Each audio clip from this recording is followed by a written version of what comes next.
it becomes clear that it can be quite sort of difficult to discern between what is a red, a yellow, and a blue card. And even the referees themselves struggling to know what the differences are between the blue cards and the yellow cards. And I think that's been happening, hasn't it, in the trials that they've had, as referees are actually getting it wrong. Which is it a yellow? Is it a blue? When they're aggressive, okay, I'm going to give you a yellow card. When actually it should probably have been a blue card. And you could have the possibility of 4 players. I think it's a maximum in the sin bin. You've got potentially 8 players. Where are you putting all these players, by the way? Where are they sitting? Like naughty Don't worry schoolboys about those logistics until we bring them back on again. I just think I'm not enjoying listening to it or talking about it. I think it's a waste of time and energy, really. Well, Darren is a referee himself and a Bristol Rovers fan. He joins us now to tell us that it's a good idea. Hi, Darren. Hi. Go for it. What do you want to say to Simon and Martin Keown? Come on, Darren, justify yourself. I'm actually, I used to be a referee. I gave up 18 months ago, but I refereed up to sort of county level, which is the first level of where you have independent linesmen, neutral linesmen.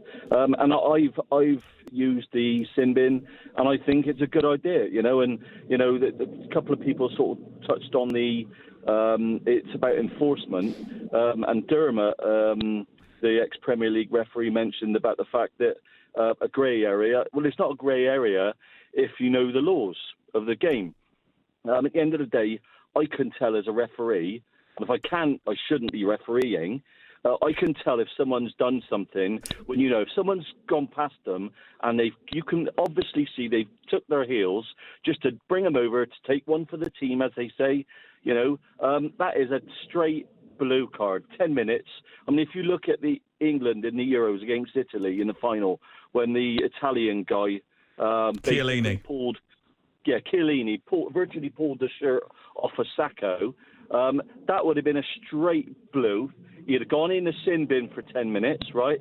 And England potentially could have actually made the most of that. If they didn't, then that's down to them. But and you have to enforce it, but you have to stick to the enforcement. And that is where the FA come into it. They need to back the referees up and say, this is not a grey area. If someone does something like that, if it's dissent, we all know what dissent is. You open your mouth. If you get 3 players sent off for dissent, then who's that down to? It's down to the manager not controlling his players.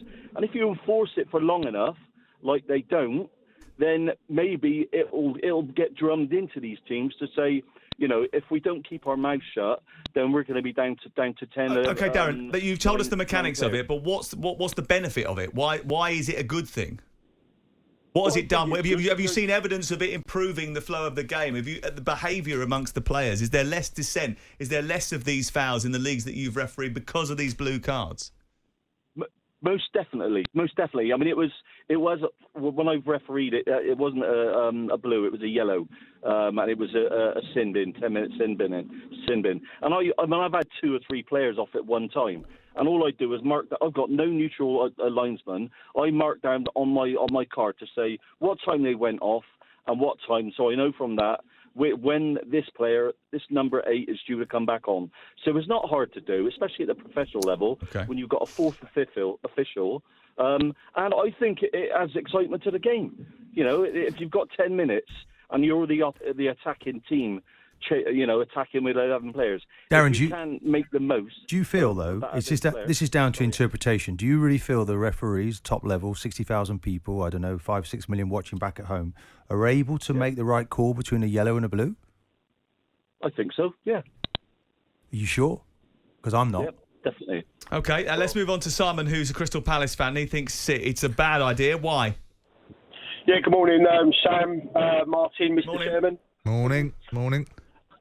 So a couple of points, if I may. I mean, I have seen blue cards used in grassroots tournament football when the games are only 10 minutes long and the kid, whether he makes a cynical foul or something like that, he gets taken off for 2 minutes, and it does add a bit of excitement. But what I've called to speak about more than anything is the mentality of what the coaches will feel when one of their players is taken off for 10 minutes. Now, if they're going to use it in like a rugby union scenario where the player is off the pitch and he's sat still for 10 minutes, we all know it takes that player 5-10 minutes to get back into the game when he comes back on.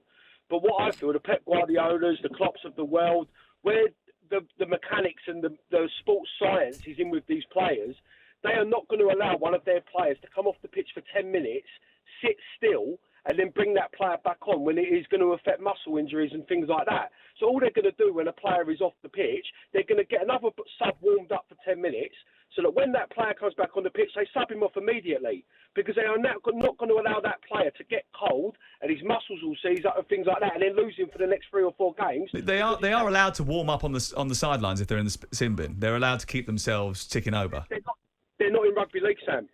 They sit still. They have a blanket round them to keep them warm, and they're not on the exercise bikes and things like that you see when they're warming up as substitutions. They're actually sat still on a seat.